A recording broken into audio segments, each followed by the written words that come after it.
L'intérêt de prendre des sources d'inspiration diverses, en particulier de l'Empire romain, ça va être de donner une épaisseur temporelle à la fiction.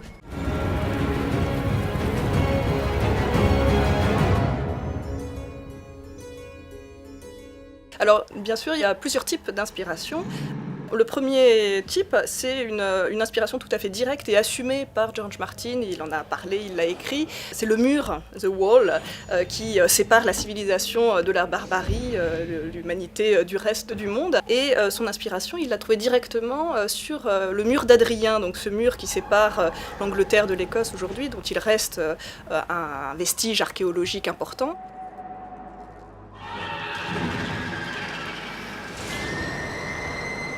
Deux autres types d'inspiration qui sont peut-être plus indirectes, qui ne se revendiquent pas forcément comme une référence à l'Antiquité. Il y a d'un côté des détails de décors qui sont pris et qui sont empruntés à l'Antiquité. On le voit notamment dans le lupanar de Littlefinger, qui a comme décor en fond sur un mur un détail de fresque de Pompéi avec une scène érotique. Le second exemple qu'on peut donner, c'est une coupe que tient Tyrone pour boire du vin, une belle coupe ouvragée en or, et qui est, là pour le coup, la reproduction d'un vase mycénien, donc beaucoup plus ancien, grec, du 2e millénaire avant Jésus-Christ.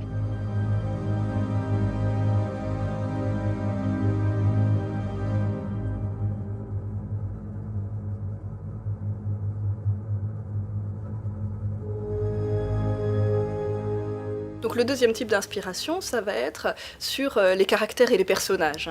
L'histoire romaine en particulier est riche de caractères hauts en couleur, de personnages passionnants pour les jeux de pouvoir, les relations familiales, notamment avec l'exemple des Julio-Claudiens, donc ces empereurs qui commencent à César, qui se terminent à Néron.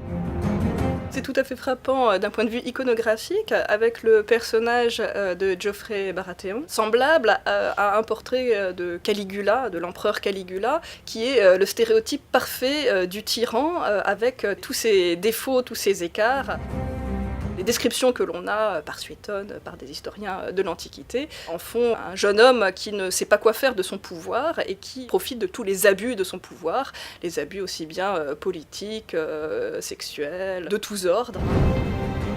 Un autre personnage qui est inspiré de l'Antiquité romaine, c'est Jon Snow.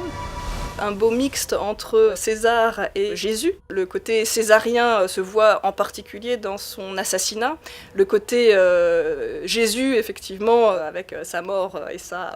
je ne sais pas s'il faut parler de résurrection ou de renaissance, corroboré par l'iconographie, par le choix esthétique qu'on a fait de l'acteur, barbu, avec les cheveux un peu longs, donc qui est tout à fait conforme à l'iconographie de Jésus, au moins depuis la Renaissance.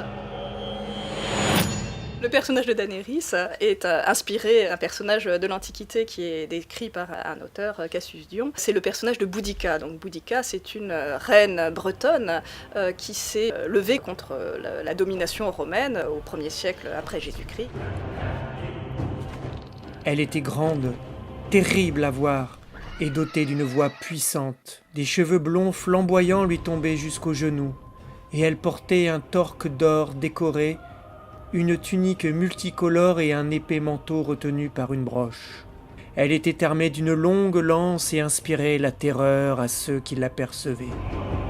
Un dernier exemple ponctuel, c'est la mort de Viserys Targaryen, qui fait penser à la mort de Crassus, et donc qui a été tué par les Parthes, qui lui ont fondu de l'or sur la tête pour dire que sa fortune ne lui servirait à rien. Toutes ces références, conscientes ou inconscientes, à l'Antiquité, et en particulier à l'Antiquité romaine, puisent dans un imaginaire collectif, partagé, qui garantissent le succès de la série.